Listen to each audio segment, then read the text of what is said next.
ఆరాధనలకు యోగ్యుడవు, ఆరాధనలకు యోగ్యుడవు, స్తుతి గీతంబులకు పాత్రుడవు, స్తుతి గీతంబులకు పాత్రుడవు. ప్రభు యేసు నిన్ను పూజితును, ప్రభు యేసు నిన్ను పూజితును, మనసార నిన్నే కీర్తింతును, మనసార నిన్నే కీర్తింతును. ఆరాధనలకు యోగ్యుడవు, ఆరాధనలకు యోగ్యుడవు. రాజైన ఉజ్జియా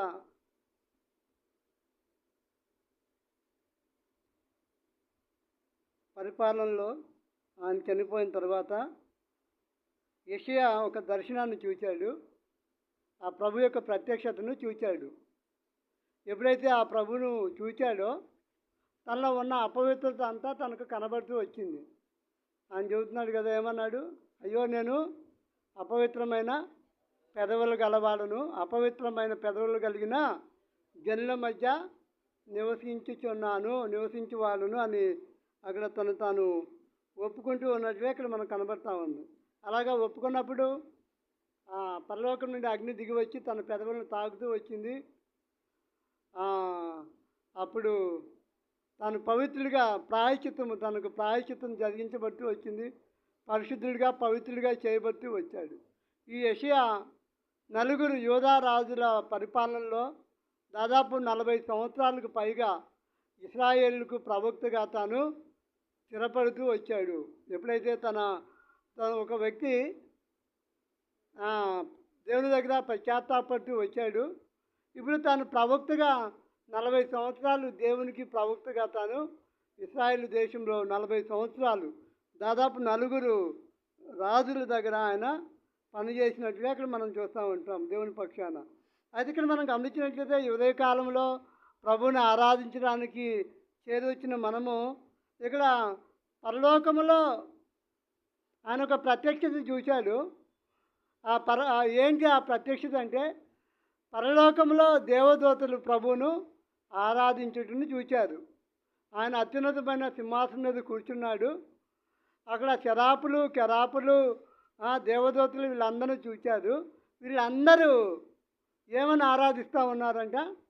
పరిశుద్ధుడు పరిశుద్ధుడు పరిశుద్ధుడు అని ప్రతిగానాల చేత ప్రభువును ఆరాధిస్తూ ఉన్నారు. వారు అలాగా ప్రభువును ఆరాధిస్తూ ఉన్నప్పుడు ఆ గడప కమ్ముల పునాదులు కదిలినట్లుగా అంతగా బిగ్గరగా అంతగా ప్రభువును ఆరాధించినట్లుగా అక్కడ మనం చూస్తూ ఉన్నాం. ఈనాడు మనము లోకంలో ఆయన జనులుగా పిలబడే మనం అంటే దేవుడు, మనం చదువుకుంటాం కదా ఆదికాండంలో, దేవుడు పరలోకంలో దేవదూతల చేత ఆరాధించబడమే కాదు, తన స్వహస్తము చేత తన చేతితో నిర్మించబడిన మనము కూడా దేవుణ్ణి ఆరాధించాలి అనేది ప్రభు యొక్క ఉద్దేశము. అది ఇక్కడ మనం గమనించినట్లయితే ఇలాగా లోకంలో మానవులమైన మనము కూడా ప్రభువుని ఆరాధించాలి అనేది దేవుని యొక్క ఉద్దేశం. అందుకే జగత్తు పునాది వేయబడకమునిపై క్రీస్తు యేసులో దేవుడు ఇలాగ మన అందరినీ ముందే ఏర్పాటులో ఉంచుతూ వచ్చాడు. తన ఏర్పాటు ప్రకారము ఈ దినాలలో ఈ తరంలో ఉన్న మనం కూడా ప్రభువుని ఆరాధించే గొప్ప భాగ్యాన్ని దేవుడు తన కుమారుడు ప్రభు యేసుక్రీస్తు వారి ద్వారా మనకు కూడా అనుగ్రహిస్తూ వచ్చాడు. ఇక్కడ పరలోకంలో దేవదూతలు ఆరాధిస్తూ వచ్చారు. ఇంకొక మాట కూడా మనం చూసినట్లయితే ప్రకటన గ్రంథము 4వ అధ్యాయము, ప్రకటన గ్రంథము 4వ అధ్యాయం.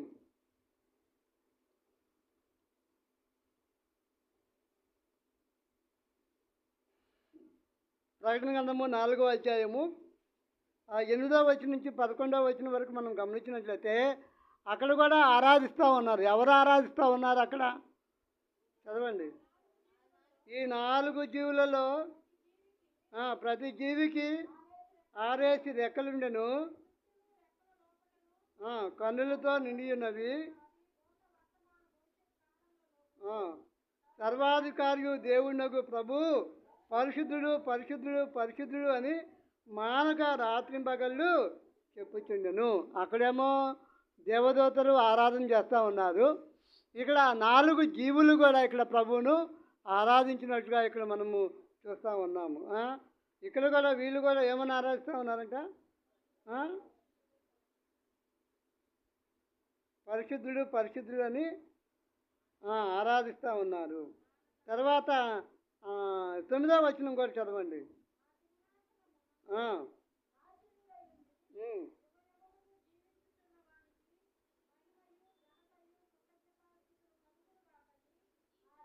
ఆ జీవులు కీర్తించుచుండగా ఆ 24 పెద్దలు సింహాసనమందు ఆసీనుడైన వాని ఎదుట సాగిలపడి యుగయుగములు జీవించుచున్న వానికి నమస్కారము చేయుచు, ప్రభువా మా దేవా,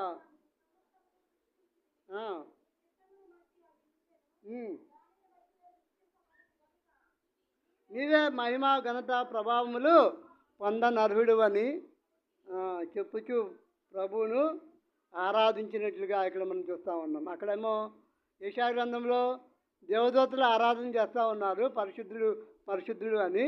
ఇక్కడేమో 4 జీవులు ఆరాధిస్తూ ఉన్నారు. తర్వాత 24 పెద్దలు కూడా వారు ప్రభువును ఆరాధించినట్లుగా, ఆ ప్రభువుకు మహిమ ఘనత స్తుతి ప్రభావము ఆయనకు అర్పించినట్లుగా ఆరాధించినట్లుగా ఇక్కడ మనము చూస్తూ ఉన్నాము. కనుక ఇలాంటి ఘనత కలిగిన దేవుడు మానవులైన మనతో సహవాసం చేయడానికి మనం కూడా మనతో సహవాసం చేయడమే కాదు, మన ద్వారా ప్రభు ఆరాధించబడాలి అనేది దేవుని యొక్క ఉద్దేశము. అయితే లోకంలో అలాంటి ఉద్దేశము మన ఎడల దేవుడు కలిగి ఉన్నప్పటికీ ఆ ఉద్దేశాన్ని నెరవేర్చే విషయంలో మనం అందరము తప్పిపోయిన వారమని మనకు జ్ఞాపకం చేయబడతా ఉంది. ఎందుకు తప్పిపోయిన వారం అంటే, మనము మన పితరులైన ఆదాము అవ్వల ద్వారా దేవునికి ఆజ్ఞ అతిక్రమించి పాపానికి వారసత్వంగా మనము చేయబడిన వారంగా, పాపానికి దాసులముగా మనం చేయబడిన వారంగా మనం ఉంటా ఉన్నాము. దేవుని మీద తిరుగుబాటు చేసిన వారంగా మనం ఉంటా ఉన్నాము. దేవునికి శత్రులుగా మనం ఉంటా ఉన్నాము. దేవునికి దూరస్తులుగా మనము ఉంటా ఉన్నాం. మనం చదువుకుంటాం రోమపత్రిక 5వ అధ్యాయంలో మనము బలహీనము, భక్తిహీనము, తర్వాత పాపులము, దైవోగ్రతకు పాత్రలము, దేవునికి శత్రులము. ఇలాంటి స్థితిలో ఉన్న మనము, ఇలాంటి స్థితిలో మనం ఉన్నప్పటికీ ఆ దేవుని యొక్క ప్రేమ మన హృదయాల్లో కుమ్మరించబడతా ఉంది. కనుకనే తన యవ్వన కాలంలో తన రక్తాన్ని మన కొరకై చిందించాడు. యవ్వన కాలంలో తన ప్రాణాన్ని మన కొరకై అర్పించిన వానిగా ఉంటా ఉన్నాడు. ఎందుకంటే మనము కూడా ప్రభువుని ఆరాధించాలి. పరలోకంలో దేవదత్తులే కాదు, ఆ 4 జీవులే కాదు, ఆ 24 పెద్దలే కాదు, లోకంలో ఆయన చేత సృజించబడిన మనమందరము ఆయన పిల్లలముగా, ఆయన ఆరాధించే వారిగా, తండ్రిని గణపరిచే వారిగా మనం కూడా మన స్తుతి ప్రభావము ఘనత మహిమ అన్నిటినీ ప్రభువుకు అర్పించవలసిన వారిగా మనం ఉంటా ఉన్నాము. కానీ అలాంటి విషయాల్లో మనం అందరము దేవుని మీద తిరుగుబాటు చేసి దేవునికి దూరస్తులుగా మనం చేయబడిన వారిగా మనం ఉంటా ఉన్నాము. అయినప్పటికీ దేవుడు మనం కనుకరించి తిరిగి సమకూర్చబడి ఆయన రక్తం ద్వారా కడిగి మనల్ని ఆ యెషయాను ఎలాగైతే తాగుతూ వచ్చిందో ఆ అగ్ని, పరలోకపు అగ్ని, అలాగనే ఆయన తన రక్తాన్ని మన మీద ప్రోక్షించి మనల్ని పరిశుద్ధులుగా పవిత్రులుగా చేస్తూ వచ్చాడు. కనుకనే పరిశుద్ధులుగా పవిత్రులుగా చేయబడిన మనము ఆ ప్రభువుని ఆరాధించబద్ధులుగా మనం ఉంటా ఉన్నాము. యెషయా గ్రంథము 57వ అధ్యాయము 15వ వచనాన్ని మనం చదువుకున్నట్లయితే, యెషయా గ్రంథము 57వ అధ్యాయము 15వ వచనం.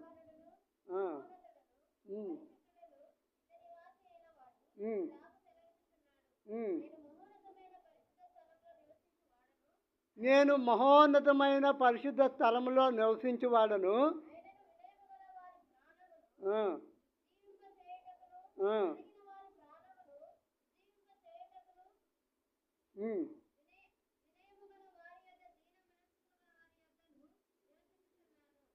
కనుక ఆయన ఆయన ఎక్కడున్నాడంట? ఎక్కడున్నాడు? చదివాను కదా, చదవండి మళ్ళా.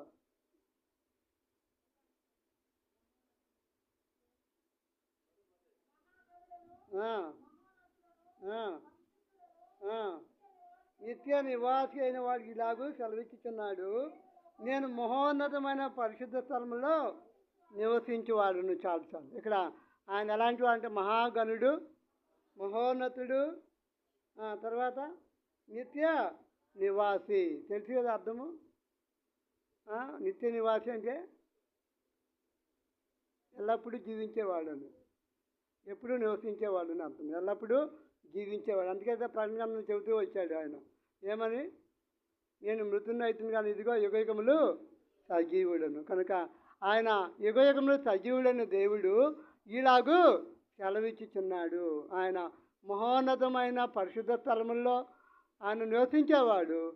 అయినప్పటికీ లోకంలో మానవులను మనతో సహవాసం చేయడానికి, మనతో కలిసి నివసించడానికి ఆయన ఇష్టపడుతూ వచ్చాడు. అందుకే ఆయన వినయము గల వారి యొద్దను దీన మనసు, వినయము గల వారి ప్రాణంను ఉజ్జీవింపజేయుటకును, నరిగిన వారి ప్రాణంను ఉజ్జీవింపజేయుటకును యొద్దను దీన మనసు గల వారి యొద్దను నివసించుచున్నాను. కనుక మన మధ్య నివసించడానికి ఆయన ఇష్టపడతా ఉన్నాడు.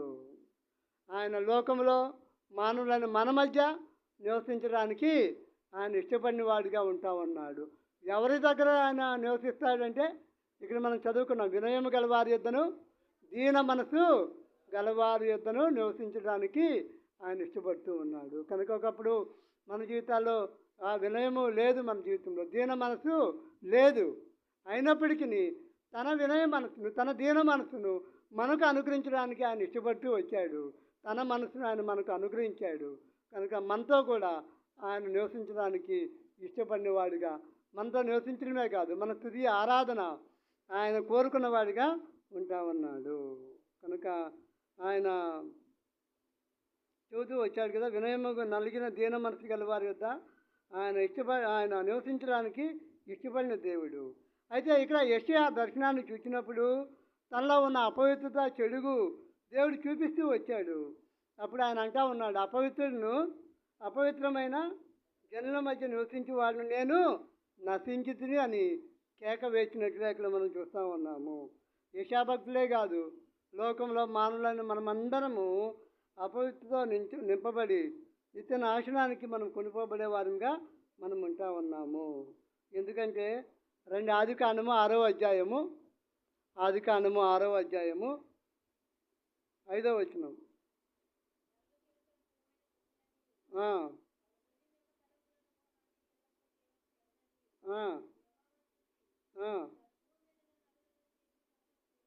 యెహోవా సంతాపపడి ఉదయమున నొచ్చుకున్నాడంట.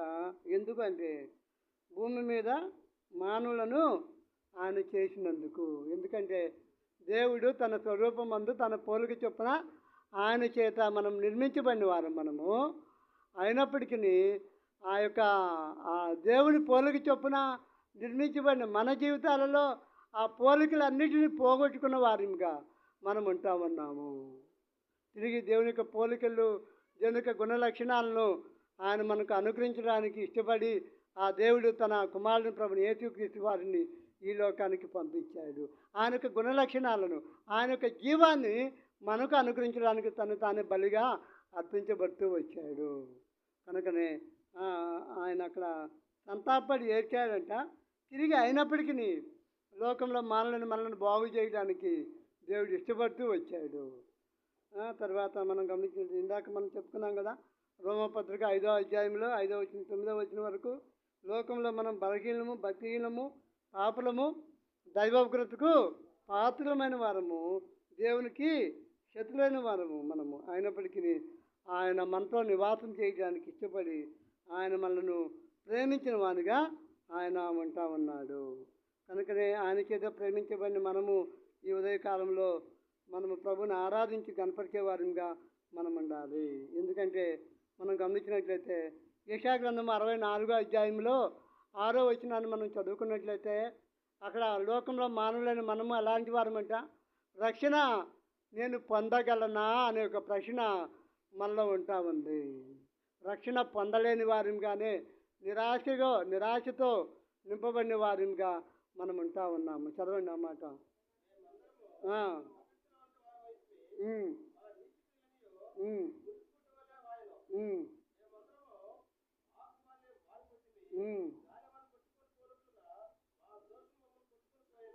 ఇలాంటి స్థితిలో మనము ఉంటా ఉన్నాము.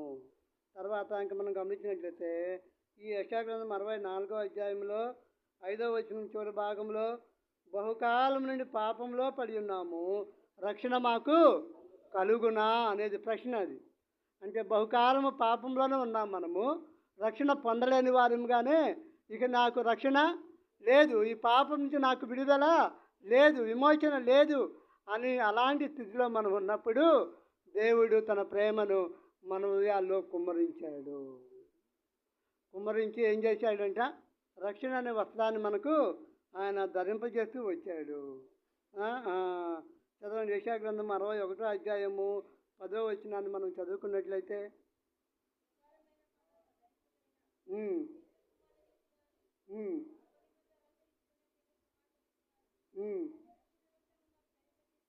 ఉమ్. రక్షణ అనే వస్త్రాన్ని మనకు ధరింపజేసి వచ్చాడు, నీతి అనే పైబట్టను ఆయన మనకు అనుగ్రహించాడు.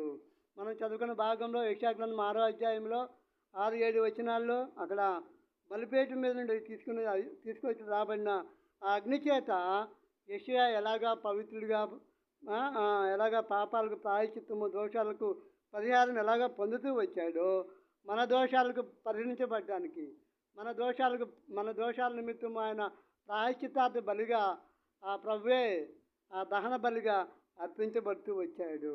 ఆ దహన బలి పీఠం మీద నుంచి అగ్ని ఎలాగ వచ్చిందో అలాగనే మన కొరకు ఆయన దహన బలిగా అర్పించబడ్డాడు. ఆ దహన బలిపీఠం మీద ప్రోక్షించబడిన ఆ రక్తం చేత దేవుడు మన దోషాలకు ప్రాయశ్చిత్తాన్ని జరిగిస్తూ వచ్చాడు. మన దోషాలకు అక్కడ క్షమాపణ జరుగుతూ ఉంది, పాపాలకు ప్రాయశ్చిత్తము, దోషాలకు పరిహారము ఆ దేవుడు మనకు కూడా అనుగ్రహించిన వానిగా ఉంటా ఉన్నాడు. యెషయాకు రక్షణ ఇచ్చాడు, నీతిమంతులుగా చేశాడు, తన కొరకు ప్రవక్తగా ఆయన చేసుకుంటూ వచ్చాడు. అలాగనే లోకంలో ఉన్న మనలను కూడా దేవుడు మనం ప్రేమించాడు. యెషయా మనం కూడా రక్షించబడిన వారంగా, నీతిమంతులుగా మనం చేయబడిన వారంగా మనం ఉంటా ఉన్నాము. దేవుని కొరకు ఒక గొప్ప ప్రజగా మనము ఉంటా ఉన్నాం, ఏర్పరచబడిన వంశముగా, రాజులైన యాజక సమూహంగా, పరిశుద్ధ జనముగా, ఈనాడు దేవుని సొత్తైన ప్రజలుగా మనము చేయబడిన వారిగా మనం ఉంటా ఉన్నాము. కనుక ఆయన మనల్ని ప్రేమించాడు, తన కొరకు గొప్ప జనాంగంగా ఆయన మనం చేసుకుంటూ వచ్చాడు. కనుక ఆయన ఇష్టపడి మనను ప్రేమించాడు. మనమైతే ప్రేమించలేదు ఆయన్ని, ఆయనే మనను ప్రేమించాడు. ఎందుకంటే ఆయన పోలిక చొప్పున నిర్మించబడిన మనము ఆయన పోలికలన్నీ పోగొట్టుకున్నాము. తిరిగి దేవునికి కుమారులుగా, కుమార్తెలుగా చేయబడటానికి ఆయన తన కుమారుని ప్రభు యేసుక్రీస్తు వారిని ఆయన ఈ లోకానికి పంపించాడు. ఆయన మన కొరకు సిలువలో ప్రాయశ్చిత్తార్థ బలిగా, దహన బలిగా ఆయన అర్పించబడుతూ వచ్చాడు. ఇప్పుడు మనం తిరిగి దేవునికి కుమారులుగా, కుమార్తెలుగా మనం చేయబడిన వారిగా మనం ఉంటా ఉన్నాము. ఇప్పుడు ఆయన రక్తం వల్ల మన పాపాలకు ప్రాయశ్చిత్తం ఉంటా ఉన్నాం. చదవండి, ప్రకటన గ్రంథం 1వ అధ్యాయము 6వ వచనం. ప్రకటన గ్రంథము 1వ అధ్యాయము 6వ వచనం. తన రక్తం వల్ల మన పాపములకు ఆయన మనల్ని ప్రేమించాడు కనుకనే చాలు. ఇక్కడ ఆయన మనల్ని ప్రేమించాడు కనుకనే మళ్ళీ ఉన్న అపవిత్రత, మళ్ళీ ఉన్న పాపం అంతటిని తొలగించడానికి ఆయన ఇష్టపడుతూ వచ్చాడు. కనుకనే ఆయన మనల్ని ప్రేమించి తన రక్తం వల్ల మన పాపాలకు, మన దోషాలకు ప్రాయశ్చిత్తాన్ని జరిగించిన దేవుణ్ణి ఉదయకాలంలో మనం ఆయన ఆరాధించి కనపరిచేవారిగా, మన స్తుతి ఆరాధన ఆత్మ ప్రాణదేహాలు సజీవ యాగంగా ఆయనకు అర్పించి ఆరాధించి కనపరచవలసిన వారిగా మనం ఉంటా ఉన్నాము. ఇక్కడ అంతేకాదంట, యెషయా గ్రంథము 44వ అధ్యాయము 22వ వచనాన్ని చదువుకుందాం. యెషయా గ్రంథము 44వ అధ్యాయము 22వ వచనం.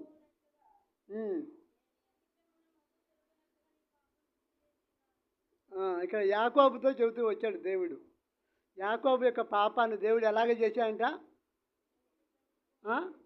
మంచు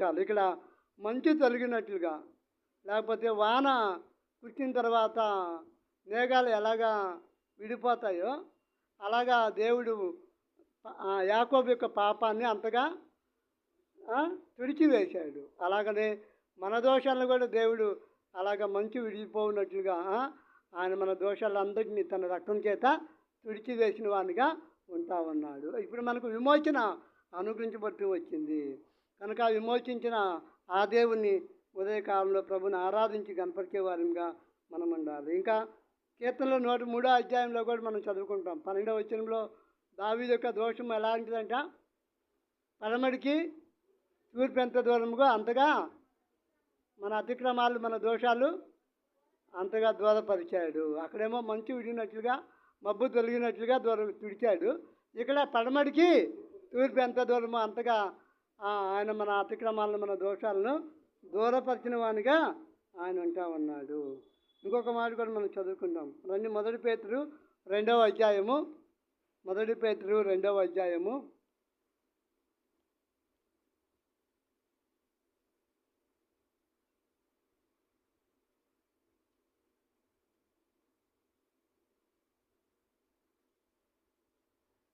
మొదటి పేతురు 2వ అధ్యాయము 21వ వచనం చదువుకుందాం. క్రీస్తు కూడా మీ కొరకు బాధపడి మీరు తన అడుగు జాడల యందు నడుచుకున్నట్లు మీకు మాదిరి ఉంచిపోయిను. ఆయన పాపము చేయలేదు, ఆయన నోట ఏ కపటము కనబడలేదు, ఆయన దూషింపబడి బదులు దూషింపలేదు, ఆయన శ్రమ పెట్టబడి బెదిరింపగా న్యాయముగా తీర్పు తీర్చి దేవునికి తను తాను మనము పాపం విషయమై చనిపోయి నీతి విషయమై జీవించినట్లు మన పాపములను మ్రాను మీద మోసుకొనెను. చాలా ఆయన పొందిన గాయముల చేత మనం స్వస్థపరచబడిన వారిగా మనం ఉంటా ఉన్నాం. ఆయన అలాంటి వాడు చెప్పబడింది. అలాంటి వాడు మన కొరకు పాపంగా చేయబడుతూ వచ్చాడు, దోషిగా చేయబడుతూ వచ్చాడు, తన తీర్పుకు తను తాను అప్పగించుకుంటూ వచ్చాడు. ఎందుకంటే మనం కూడా మన పాపం విషయమై చనిపోయి నీతి విషయమై జీవించాలి, తిరిగి నీతి విషయమై జీవించాలనే దేవుని యొక్క ఉద్దేశము. అందుకే తన శరీరమందు మన పాపాలన్నింటినీ శిలువ మీద మ్రాను మీద మోస్తూ వచ్చాడు. కనుక అలాంటి మన కొరకై అలాగా బలిగా అర్పించబడిన ఆ దేవుణ్ణి ఉదయకాలంలో ఆరాధించి కనపరిచే వారిగా మనం ఉండాలి. తర్వాత మొదటి పేతురు 2వ అధ్యాయం 9వ వచనంలో మనం చదువుకున్నాం కదా, చీకటిలో నుంచి ఆశ్చర్యకరమైన తన వెలుగులోనికి పిలిచిన వాని యొక్క గుణాతిశయములను ఏర్పరచబడిన వంశముగా రాజులైన యాజక సమూహముగా కనుక అలాగే చేయబడిన మనము ఉదయకాలంలో ప్రభుని ఆరాధించి గణపరిచే వారిగా మనం ఉండాలి. ఒకప్పుడు దేవుని యొక్క ప్రజ కాదు, ఒకప్పుడు దేవుని యొక్క కనికరాన్ని పొందలేని వారు మనము, దేవునికి దూరస్తులము, యెషావలే అపవిత్రులమైన పెదవులు కలిగిన వారము, అపవిత్రమైన జనుల మధ్య నివాసము చేసేవారము. అయినప్పటికీ దేవుడు మనం కనుకరించి మన అపవిత్రత మన దోషాలను పరిహరించడానికి ఆయన ఇష్టపడుతూ వచ్చాడు. మంచు విడిపోనట్టుగా మబ్బు తొలగినట్టుగా ఆయన రక్తం చేత మన పాపాలు మన దోషాలు కడిగాడు. పడమడికి తూర్పు ఎంత దూరంగా అంతగా మన అతిక్రమాలను ఆయన దూరపరిచాడు. ఇప్పుడు మనము దేవుని కొరకు గొప్ప జనాంగంగా ఆయన మనలను చేసుకుంటూ వచ్చాడు. మన పాప దోషాలన్నిటినీ ఆయన శిలువ మీద మ్రాను మీద మోస్తూ వచ్చాడు. ఎందుకంటే మన పాపం విషయమై చనిపోయి నీతి విషయమై మనము జీవించాలి, ప్రభువుని మనం కూడా ఆరాధించాలి అని దేవుని యొక్క ఉద్దేశము. అందుకే లోకంలో ఎన్నిక లేని వారమైనప్పటికీ, తృణీకరించబడినప్పటికీ, అపవిత్రమైనప్పటికీ, దేవునికి శత్రులుగా ఉన్నప్పటికీ, బలహీనమైనప్పటికీ, పాపులంగా అయినప్పటికీ దేవుడు మనల్ని ప్రేమించాడు. కనుకనే ఆయన మన కొరకు దహన బలిగా అర్పించబడుతూ వచ్చాడు. ఆ దహన బలిపీఠం మీద అర్పించబడిన ఆ రక్తము, ప్రోక్షించబడిన రక్తం చేత ఆయన మనల్ని కడుగుతూ వచ్చాడు. ఆ అగ్ని వచ్చి అలాగా పెదవులను ముడుతూ వచ్చిందో యెషయా పెదవులను, అలాగనే దేవుడు మన కొరకు చిందించిన ఆ రక్తం చేత మనల్ని కూడా కడుగుతూ వచ్చాడు. ఆ రక్తం చేత మనల్ని ప్రోక్షింపజేస్తూ వచ్చాడు. ఇప్పుడు మనము పరిశుద్ధులంగా పవిత్రులుగా మనం చేయబడుతూ వచ్చాము. ఒకప్పుడు మనం యెషయా వలె జీవించొచ్చిన వారము. అయినప్పటికీ ఇప్పుడు తిరిగి యెషయాను ఎలాగా దేవుడు ఎన్నుకుంటూ వచ్చాడు, ఇప్పుడు మనల్ని కూడా దేవుని చేత ఎన్నుకొనబడిన వారం మనము. రాజులైన యాజక సమూహముగా, పరిశుద్ధ జనముగా మనం ఉంటా ఉన్నాము. రక్షణ అనే వస్త్రాన్ని ఆయన మనకు ధరింపజేస్తూ వచ్చాడు. నీతి అనే పైబట్టను ఆయన మనకు ధరింపజేస్తూ వచ్చాడు. కనుకనే అలాంటి దేవుడిని ఉదయకాలంలో మనం అందరము ఆరాధించి గణపరిచే వారిగా మనం ఉండాలి. కనుక చెప్పండి మాటలు జ్ఞాపకం చేసుకుంటూ క్లుప్తంగా ప్రభుని ఆరాధించు.